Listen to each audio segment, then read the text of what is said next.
شفنا التجربة رقم 4 المعلمة مع الأطفال، وإزاي الأطفال تمرسوا وعرفوا معلومات كتير لحد دلوقتي من خلال التجربة الأولى والثانية والثالثة والرابعة. وصلنا للتجربة الخامسة. نوصف الأدوات الموجودة قدامنا. الكرات زي ما هي مختلفة الأحجام. جبت فقط أنابيب مختلفة الأطوال مشقوقة، هعملها زي كباري أو أنفاق، واحدة كبيرة واحدة متوسطة واحدة قصيرة، وهحطهم قدام الأطفال على الخطوط. برضو اللي قدامي ده خلينا نشيل شريط من البلاستيك أو الجلد، واحد طويل مثبتاه هنا على فتحة، والفتحة التانية فيها أيضا شريط ولكن أقصر شوية. هثبت الشريط ده على الأرض من هنا كده، وهثبته جامد بحيث ان انا اشده جامد على الارض، وهثبته من هنا كده بتيب، وهشد ابعد ده بس شويه، وهشد المنحدر بتاعي بحيث انه يتشد جامد جامد، واعمل زاويه ميل من الشريط القماش او الشريط البلاستيك ده. هعمل زاويه اماله كبيره جدا توصل لحد المسارات او النقاط دي. وهبدا انا هنا عايزه اعلم الاطفال ايه؟ كل ما كان المنحدر كبير وعالي كل ما كانت السرعه اعلى، كل ما كان المنحدر اقل زي المستوى اللي تحت كل ما كانت السرعة أقل. أنا ما زلت بشدد على العلاقة ما بين زاوية الميل والسرعة والحركة زي التجربة رقم 4، لكن هنا أنا استخدمت مسار مفتوح. اللي هناك كان المسار مغلق، اللي هو المسار الاسطوانة المشقوقة. اتحكمت في قوة الحركة، وجهتها وركزتها علشان تعدي في مسار. هنا أنا عايزة ثقل الكرة هو اللي يحدد مساره على القماش. التجربة هنا ما زلت بشدد على العلاقة ما بين زاوية الميل والسرعة وسرعة الكرات وثقل الكرات. وهخلي الأطفال هنا يعملوا حاجة، يعملوا شيء جديد، يصنف الكرات دي على حسب سرعة الحركة بتاعتها على الدحرجة. يعني الكرات اللي اتدحرجت أسرع أيا كان وزنها بقى، وأكيد هيربط ما بين الوزن والسرعة، يحطها عند الخط الاحمر. الكرات اللي اتدحرجت ببطء يحطها عند الخط الازرق. الكرات اللي ما اتحركتش خالص يحطها هناك. هعلمه حاجه، العلاقه ما بين الاقطار. القطر ده كبير سهل ان الكره تعدي، القطر ده اقل، الكره دي هتعدي منه ولا هتصطدم بيه وتقف هنا؟ انت محتاج تستخدم كرة اصغر او اقل. ويبدا الطفل يجرب على المسار الطويل. يبقى هنا انا هعلمه العلاقه ما بين المنحدر الكبير والسرعه. هتمر من النفق ده وتخرج زي ما عملت من احد الانفاق. عايزاك تخرجها من النفق الكبير، من النفق المتوسط، من النفق الاقصر على المنحدر الكبير او على المنحدر ده. زي ما قلت لك ميزه الجلد او البلاستيك ان الكره هترسم لنفسها خط، زي بالضبط لما الالعاب اللي بنعملها اللي بتمرجح على زحليقه او على منحدر من القماش، بتلاقي ثقل الجسم بيرسم على المنحدر ده، بيرسم عليه خط ويمشي ويسير عليه. فهنشوف هنا مع بعض مع الاطفال الطفل هيقدر يعمل ده ويربطها ما بين الزحليقه او النط من على المنطاد دوت ولا لا. شفنا العمل على المنحدر الكبير. هتبدأي تشيليه وتبدأي تلصقي المنحدر، هترفعيه للخلف وتبدأي تلصقي وتشدي المنحدر الأقل. وهبدأ أخليه يحرك الكرات أيضا على هذا المنحدر ويشوفها هتعدي من أي نفق، الكبير ولا المتوسط ولا الصغير. وبرضه يبدأ يصنف الكرات ويبدأ يبعد الأنفاق دي عن المنحدر الأقل، ويبدأ يصنف الكرات مين اللي عدى، مين الأسرع، مين الأقل سرعة. وهنا هيقارن ما بين المسار الكبير والمسار الصغير وقرب المسافة وبعد المسافة. دي كانت آخر تجربة من تجارب الدحرجة. أتمنى أن التجارب تكون مفيدة وتشوفوا المعلمة الآن وهي بتنفذ التجربة دي مع الأطفال.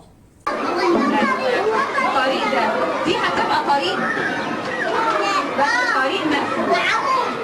دي طريق ودي طريق. انا هعمل ايه؟ انا عايزه اخد الكوره وتدخل باي حاجه، الكوره تطلع فوق البتاع وقعها.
دي هنستعملها في المضرب طويل في المضرب قصير. فانا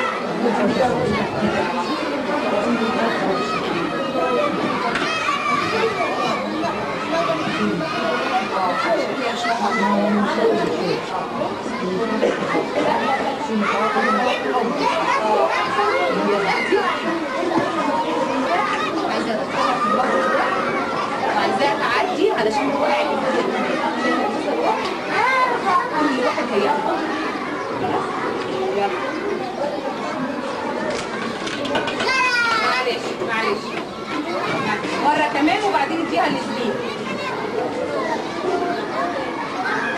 خليها خليها تتطهر وتحطيها من اول هنا. عايزة ايه؟ طيب ترسمي الطريق الاول. ناخد الطريق الاول. صح يلا. صح يا المرة دي كانت صح. حاولي مرة لا. حاولي تدحرجيها تاني. شنطة أسامة. أسامة.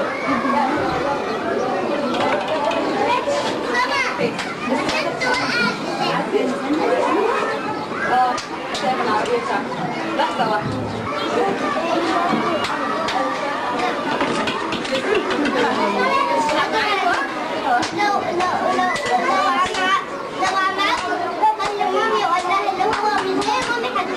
طب يلا ركزي بقى عشان عايزاها تيجي.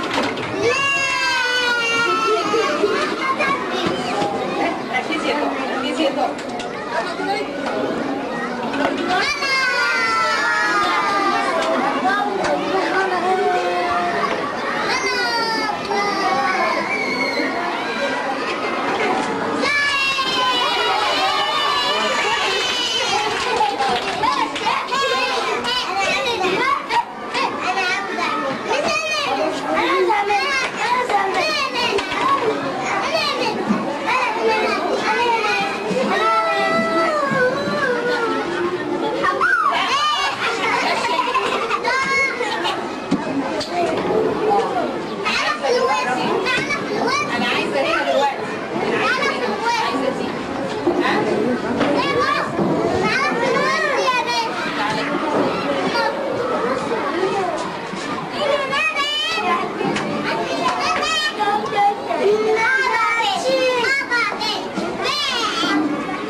دخلها لي. بص الكرة دي كده شيلة ولا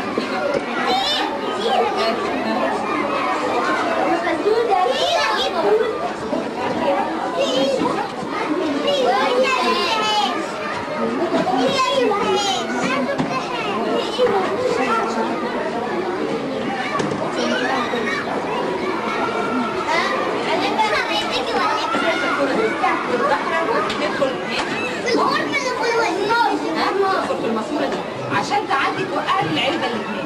يلا. ماشي.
كده على الحقيقة. ما ينفعش تسيبيها خالص. بس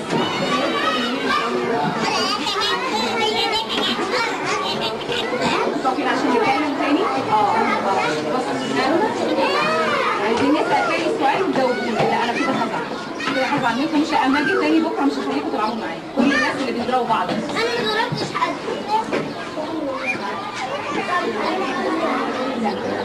بصي كده يا ندى. بصي يا تقى. لما بيكون المشمع هنا بيبقى الميل بتاعه عالي. يبقى الميل بتاعه كتير. وهنا الميل يبقى الميل قليل. عايزين تقى؟ دي؟ لا. نيجي هنا الأول عشان نتفاهم مع بعض وبعدين نبقى نلعب. تعالى ورايا هنا. اقف هنا. تعالى. بصي يا ندى. ندى ومقف. هتجاوبوني لما احط المشمع فوق الميل بيبقى ايه؟ يعني الميل اكتر والمشمع فوق ولا المشمع تحت؟ لما يكون حد في الكوره والمشمع فوق الكوره تجري مسافه قليله ولا مسافه كبيره؟ مسافة كبيرة. مسافه كبيره صح كده؟ نجرب بقى دلوقتي والمشمع تحت يبقى الميل قليل. انا عايزه دلوقتي الكوره دي تدخل. ابعدي لي الهدف اللي في النص. لا الابيض العلبه الحمراء ابعدي لي بعيد. يبقى تمام؟ تمام. دلوقتي الكرة اللي انا هستعملها علشان تعدي من الماسوره الملونه اللي على احمر والهدف بتاعي بعيد قوي. ندى هستعمل كرة خفيفه ولا كرة تقيله عشان تقدر تمشي المسافه دي كلها وتوقع لي العلبه البعيده؟ تقيلة. تقيله ليه يا ندى؟ عشان توقعها. طب لو استعملت الخفيفه طب هتوقعها. هتوقعها؟ هتوقعها. اللي توقعها لي اسرع واسهل التقيله ولا الخفيفه؟ تقيلة. تقيلة. تقيله والله. طب تقيله ليه يا ندى؟ عشان توقعها. عشان هتمشي مسافه ايه؟ خدي معايا هنا. جربي. الاول ابعدي لي شويه. اتمنى تكونوا استمتعتوا بالعمل معانا النهارده في تجربه الدحرجه او فكره الدحرجه، الخمس افكار المتدرجه من البسيط للمعقد. تكونوا استمتعتوا بالعمل مع الاطفال وتكون تجربه رائده بالنسبه لكم ان انتوا تنفذوا نفس العمل ده مع اطفالكم وتشوفوا الاستجابات بتاعتهم ايه. تقدروا تسالوهم اسئله غير اللي احنا طرحناها خالص، غير اللي انا قلتها وغير الاستاذه طرحتها. تقدري خدي الفكره ونفذيها بالشكل اللي يريحك. المهم انها تكون فكره فعاله وجذابه وتفعل ركن الاكتشاف او ركن العلوم. اذا عجبتكم الحلقه اشتركوا في القناه، فعلوا الجرس، ابعتوا لي تعليقات. شكرا لكم.